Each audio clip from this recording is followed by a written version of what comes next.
नमस्कार दोस्तों।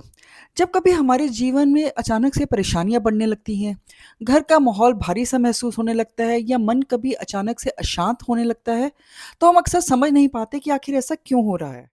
कई बार इसका कारण हमारे आसपास मौजूद नेगेटिव एनर्जी भी हो सकती है और ऐसे टाइम पर हमारी प्राचीन परंपराओं में बताए गए छोटे-छोटे उपाय काफ़ी चेंज ला सकते हैं। आज हम बात करेंगे नवरात्रि के दिनों में कपूर के कुछ ऐसे प्राचीन उपायों की जो आपके घर के वातावरण को शुद्ध करने के साथ-साथ पॉजिटिव एनर्जी से भी भर सकते हैं। चैत्र नवरात्रि एक ऐसा समय जो पूरे वातावरण में भक्ति, शुद्धता और शक्ति का संचार होता है। इन 9 दिनों में माँ दुर्गा के 9 स्वरूपों की पूजा की जाती है और हर दिन का अपना एक अलग महत्व होता है। मान्यता है कि इन दिनों में किया गया हर जप, हर पूजा, हर उपाय सामान्य दिनों की तुलना में कई गुना अधिक फल देता है। और इन्हीं उपायों में से एक हैं कपूर के उपाय। कपूर को भारतीय परंपरा में केवल एक सुगंधित पदार्थ या पूजा सामग्री नहीं माना जाता, बल्कि ऊर्जा को शुद्ध करने का एक शक्तिशाली मीडियम भी माना जाता है। इसके सुगंध और गुण वातावरण को शुद्ध करने के साथ साथ नेगेटिव एनर्जी को दूर भगाने के लिए भी सहायक हैं।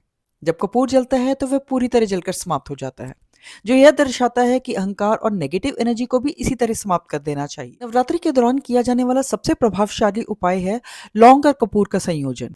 ऐसा माना जाता है कि माँ भगवती को लौंग और कपूर की आहुति अत्यंत प्रिय होती है।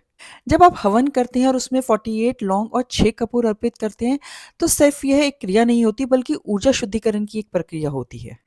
इससे घर के वातावरण में एक हल्कापन महसूस होता है, मन में शांति आती है और परिवार में प्रेम और हार्मनी बढ़ता है। अगर आप इसे और प्रभावशाली बनाना चाहते हैं, तो कमल के फूल की पत्तियों पर मक्खन और मिश्री लगाकर माँ को अर्पित करें।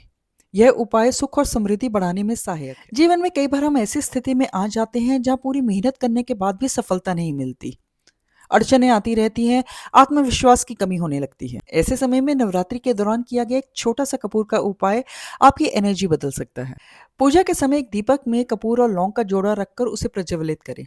जैसे-जैसे दीपक की लौ जलती है, वैसे-वैसे आपके आसपास की नेगेटिव एनर्जी कम होने लगती है।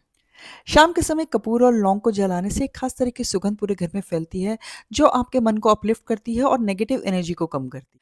अगर आपके घर में बार बार तनाव हो रहा है या बिना किसी कारण की चीजें बिगड़ रही हैं, तो यह भी एक साइन है कि आपके घर में नेगेटिव एनर्जी का प्रभाव है। इससे बचने का एक बहुत ही सरल उपाय है, शाम के समय कपूर को घी में डुबोकर जलाएं। जब यह कपूर जलता है तो उसकी सुगंध और ऊर्जा घर के कोने कोने में फैलती है। यह ना केवल वातावरण शुद्ध करता है, बल्कि मानसिक तनाव को भी कम करता है। धीरे धीरे आप महसूस करेंगे कि घर की जो एनर्जी है वो अपलिफ्ट हो रही है, पॉजिटिव एनर्जी बढ़ रही है और नेगेटिविटी धीरे धीरे कम हो रही है। हर व्यक्ति चाहता है कि उसके घर में सुख, समृद्धि, शांति और प्रेम बना रहे। नवरात्रि के दिनों में एक सरल सा नियम बनाकर आप इस इच्छा को पूर्ण कर सकते हैं। हर शाम को आरती के समय कपूर जलाएं और पूरी श्रद्धा के साथ दुर्गा माँ की आरती करें। इसके अलावा आप लौंग का जोड़ा और कपूर जलाकर भी उसका धुआं पूरे घर में फैला सकते हैं। यह प्रोसेस आपके पूरे घर को एक पॉजिटिव एनर्जी के घेरे में ले आता है। अगले दिन उस राख को पानी में प्रवाहित कर दें।